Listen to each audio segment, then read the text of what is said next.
நேற்றுக்கு நான் ஒரு பதிவை இன்ஸ்டாகிராமில் போட்டிருக்கேன். ஒரு சகோதரி உள்ள வர்றாங்க, அதுக்கு கமெண்ட் போட்டிருக்காங்க. வேற சகோதரி யாருன்னு நமக்கு தெரியல. First correct your self and then point out others mistake ma'am அப்படின்னு போட்டிருக்காங்க. இப்போ நான் வந்து கமெண்ட்டுகளே படிக்கிறது கிடையாது. 99% என்னுடைய பணியை செய்து கொண்டு ஓடிக்கொண்டிருப்பேன். எப்பவாவது ரேண்டமா சிலவற்றை பார்ப்பதுண்டு. அப்படி பார்க்கும்போது இது என்னோட கண்ணில் பட்டுருச்சு. ஃபர்ஸ்ட் கரெக்ட் யுவர் செல்ஃப் அப்படின்னா யார் இவங்க அப்படின்னு உள்ள போய் பார்க்குறேன். உள்ள போய் பார்த்தா ஹிஜாப் இல்லை, இஸ்லாமிய பெயர், அவங்க ஃபர்தா பேணுதல்லையும் இல்லை, எந்த உடை ஒழுங்குலையும் இல்லை, முடியையும் ஃப்ரீ ஹேரில் தான் விட்டுருக்குறாங்க, மியூசிக் லவர் அப்படின்னு போட்டிருக்கிறாங்க. இதெல்லாம் பார்க்கும்போதே இப்படி செய்யாதீர்கள், இப்படி இருக்காதீர்கள் அப்படின்னு நாம் தொடர்ந்து சொல்லி கொண்டிருக்கிறோம். இவங்க கேட்க மாட்டேங்கிறாங்க அப்படிங்கிறது ஒரு பக்கம் இருந்தாலும் இவங்க வந்து எனக்கு சொல்றாங்க ஃபர்ஸ்ட் கரெக்ட் யுவர் செல்ஃப் அப்படின்ட்டு. அப்ப கேள்வி வரும்ல, என்னை பற்றி உங்களுக்கு என்ன தெரியும்? போகிற போக்கில் பொத்தாம் போக்கில் ஃபர்ஸ்ட் கரெக்ட் யுவர் செல்ஃப் அப்படின்னு போட்டுட்டு உள்ள போய் பார்க்கும்போது எதை செய்யாதீர்கள், எது தடுக்கப்பட்டிருக்கிறது, எது ஹராமானது அப்படின்னு சொல்றோமோ அவற்றையெல்லாம் மிக அழகாக செய்து கொண்டு ஃபர்ஸ்ட் கரெக்ட் யுவர் செல்ஃப் அப்படின்ட்டு வந்தீங்க அப்படின்னா நான் உங்களை ஃபாலோ பண்ணலை, நான் உங்களுக்கு கமெண்ட் பண்ணலை, நீங்கள் என்னோட பேஜை ஃபாலோ பண்ணுறதும் இல்லாமல் எதுக்காக பிறகு ஃபாலோ பண்ணுறீங்க? ஒவ்வொரு நாளும் கத்தி கொண்டிருக்கிறோம். வந்து இவ்வளவு மோசமான கமெண்ட்டுகளை போடுவீங்க. என்ன மிஸ்டேக்? வாழ்க்கையை வந்து தூர தூக்கி வச்சுட்டு நாம் சமூகத்திற்கு செய்ய வேண்டிய வேலை மிச்சம் இருக்கிறது அப்படின்னு எல்லாவற்றையும் இழந்து கொண்டு ஓடிக்கொண்டிருக்கிறோம்ல. இது நாங்கள் செய்த மிஸ்டேக்காக இருக்கலாம். இம்மைக்கு இதெல்லாம் ஒத்து வருதா? ஆனால் எங்கள் ரசூல் எங்களுக்கு காமிச்சு கொடுத்த பாதை அதுதான். நன்மையை விதைப்பதும் தீமையை தடுப்பதும் ஒவ்வொருத்தருக்கும் கடமை அப்படிங்கிற விதத்துல இந்த பணிகளை செய்து கொண்டு ஓடிக்கிட்டு இருக்கோம். தவறான கமெண்ட் போடக்கூடியவர்களுடைய விஷயத்தை இனி பகிரங்கப்படுத்துவோம். எச்சரிக்கையாக இருந்து கொள்ளுங்கள். அசிங்கமாக பேசுவது, கெட்ட வார்த்தைகள் பேசுவது, ஒருத்தவங்க மீது அவதூறு போடுறது, ஒருத்தவங்களை பத்தி என்னன்னே தெரியாம ரொம்ப சர்வ சாதாரணமாக நான் யார் தெரியும் இல்ல அப்படிங்கிற ஆணவ திமிரிலான வேலைகளை செய்வது, இவையெல்லாம் அருவருக்கத்தக்கதாக இருக்குது. இப்ப நாங்க தொடர்ந்து சொல்லிட்டு தான் இருக்கோம். இந்த மாதிரியான கமெண்ட்ஸ் அப்படிங்கிற பேர்ல உங்களோட வன்மத்தை கக்கக்கூடியவர்களுக்கு நாங்கள் அதை எடுத்து நாங்க பதிவாக்கி போடுவோம் அப்படின்னு சொல்லிக்கிட்டே தான் இருக்கோம். என்ன துணிச்சல் உங்களுக்கு இருக்கு நீங்க இந்த வேலையை செய்யறதுக்கு? அதுல நான் எடுத்து போட்டேன்.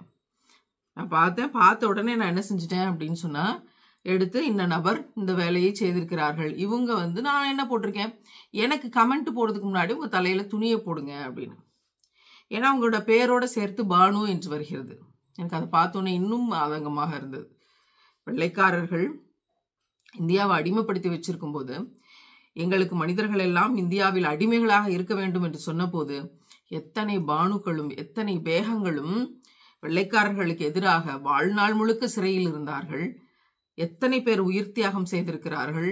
அந்த பானுக்களும் பேகங்களும் அல்லாவுக்கு மட்டும்தான் அடிமையாக இருக்க முடியும்னு அவ்வளவு பேணுதலாக இருந்து காட்டிய தியாகத்தினுடைய பெயர் நீளங்கள் இன்றைக்கு எப்படி இருக்குது அப்படிங்கிறத பார்க்கும்போது அவ்வளவு ஆதங்கமாகத்தான் இருந்துச்சு.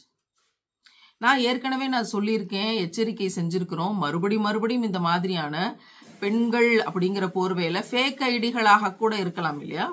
அப்ப ஃபேக் ஐடிகளாகவும் இருக்கலாம் அப்படிங்கிறது எங்களோட அனுமானம். ஏன்னா நிறைய இஸ்லாமிய பெண்களுடைய விஷயங்களை வழிகேட்டுக்கு கொண்டு போறதுக்கு, நிறைய அவங்கள வந்து ஸ்டாப் பண்றதுக்கு, நிறைய கண்ணியமற்ற செயல்களை செய்வதற்கு கூட்டம் அப்படின்னு சொல்லித்தான் நிறைய பேர் பதிவும் போட்டிருக்கிறாங்க.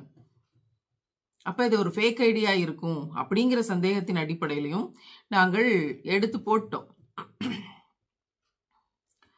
என்ன நபர் இந்த வேலையை செய்றீங்க, இப்படி செய்யாதீங்க, எனக்கு கமெண்ட் போடுறதுக்கு முன்னாடி முதல்ல தலையை துணியை போடுங்க அப்படின்னு சொல்றோம். அதுக்கு அவங்க பதில் அனுப்பியிருக்காங்க, only if you are ready for comments you should be ready for everything. என்ன எவ்ரிதிங்? நீங்க குப்பையை கொண்டு வந்து என் வீட்டுல கொட்டிட்டு போவீங்க, நாங்க எல்லாத்தையும் பார்த்து கொண்டு சரிம்மா அப்படின்ட்டு போகிறதா? குப்பையை என் வீட்டுல கொட்டுறதும் போக நாடெல்லாம் நாங்கள் குப்பையை கொட்ட தயாராக இருக்கிறோம் அப்படின்ற வேலைகளை செய்கிறவர்களுக்கு நாம் என்ன செய்வது? அதுல மிரட்டல்.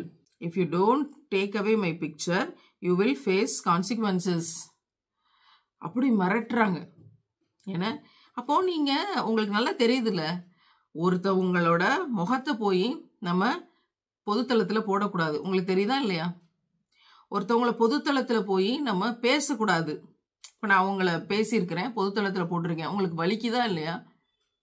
அப்போ பொதுத்தளத்துல உங்களோட ஒரிஜினல் முகத்தை போட்டு ரொம்ப துணிச்சலாக பதிவுகளை கேவலமாக போடுவீங்க அப்படின்னா எல்லாருக்கும் வலிக்கத்தானே செய்யும். வலிக்குமா வலிக்காதா? வலிக்கும். அது செய்யாதீங்க, அதை செய்யாதீங்க. ஹவு டேர் யூ ஆர் அப்படின்னு 2-3 தடவை தொடர்ந்து கேட்டுக்கிறாங்க. அதே தான் நாங்கள் உங்களுக்கு திருப்பி கேட்குறோம். How dare you R.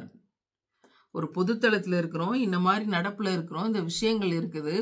நம்ம போய் ஒரு கமெண்ட்டை போட போகிறோமே, நம்மளோட ஒரிஜினல் ஐடியா, ஒரிஜினல் ஐடியிலேருந்து கமெண்ட்டு போட போகிறோமே, இதில் இருந்து வரக்கூடிய கான்சிக்வன்சஸ் நீங்கள் சொன்னீங்கல்ல, யூ வில் ஃபேஸ் கான்சிக்வன்சஸ் அப்படின்னு. கான்சிக்வன்சஸை நம்ம எதிர்கொள்ள வேண்டி வரும்ன்றதெல்லாம் உங்களுக்கு இல்லையா? கான்சிக்வன்சஸ் எங்களுக்கா உங்களுக்கா? இம்மையின் கான்சிக்வன்சஸ்க்காக நீங்க பேசிக்கொண்டிருக்கீங்க. நான் மறுமையின் கான்சிக்வன்சஸை கேட்கிறேன். அல்லாஹ் கேள்வி கேட்பானா கேட்க மாட்டானா? நீங்கள் ஒரு பெண்ணாக இருக்கிற பட்சத்தில் மிக கடுமையாக நான் எச்சரிக்கை செய்கிறேன். உங்களை எல்லாம் நீங்கள் மாற்றிக்கொள்ளுங்கள். இல்லை என்றால், இந்த போக்கு இருக்கும் என்றால், நாம் உயிரினும் மேலாக நேசிக்கும் முத்தம நபிகள் நாயகம் ஸல்லல்லாஹு அலைஹி வஸல்லம் அவர்கள் சொன்னார்கள், நான் நரகத்தை பார்த்தேன், அங்கே பெண்களுடைய எண்ணிக்கையை அதிகம் பார்த்தேன் என்று எச்சரிக்கை செய்திருக்கிறார்கள். கவனமாக இருந்து கொள்ளுங்கள்.